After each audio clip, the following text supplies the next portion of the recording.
دوستان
عزیز،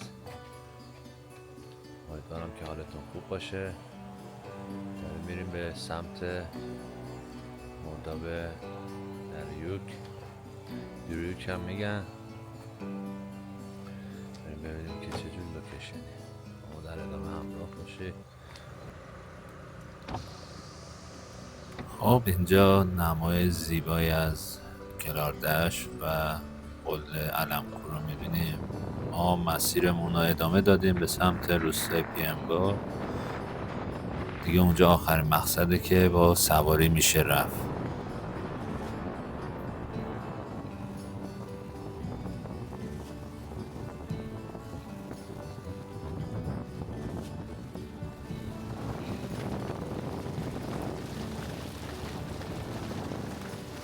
بعد از اینکه رسیدیم به روستا با آفرودای محلی هماهنگ کردیم تا بیاد ما رو به سمت مرداب ببره.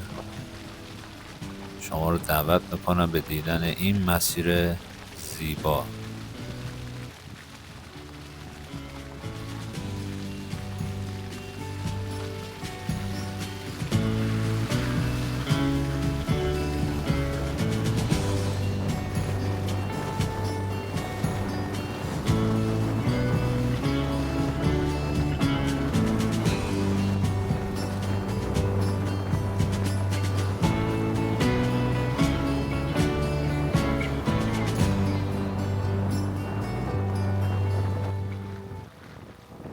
همینطور که مسیر ادامه پیدا میکرد فوق‌العاده زیباتر میشد و این برف ما رو سورپرایز کرد.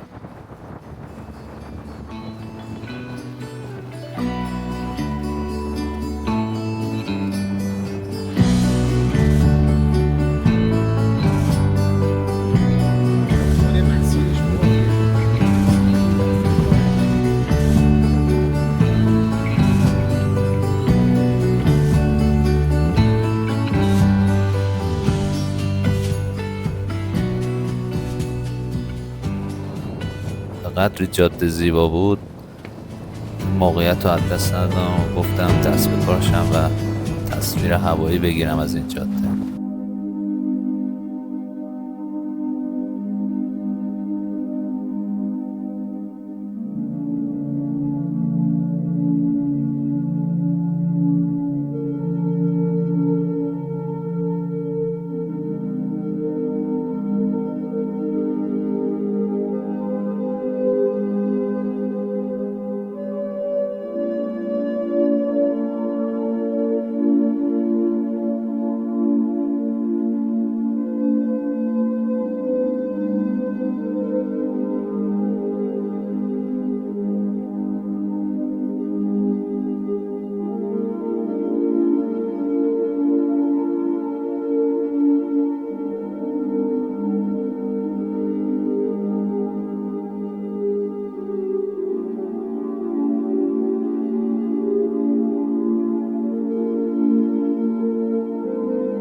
ساعت ما مرداب رو از دور دیدیم.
بعد از 4-5 ساعت مسافت رسیدیم به این دریاچه زیبا و دیدنی دریوک.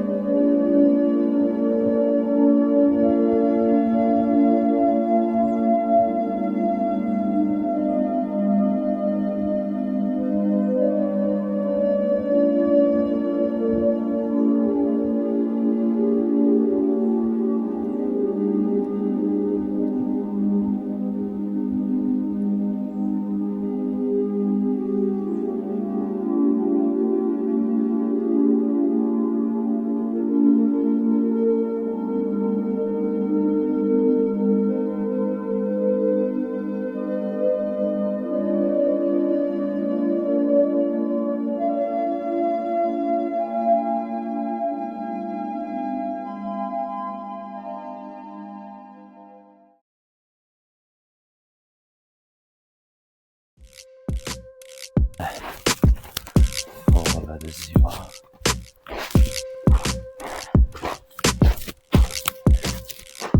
واقعا خفنه.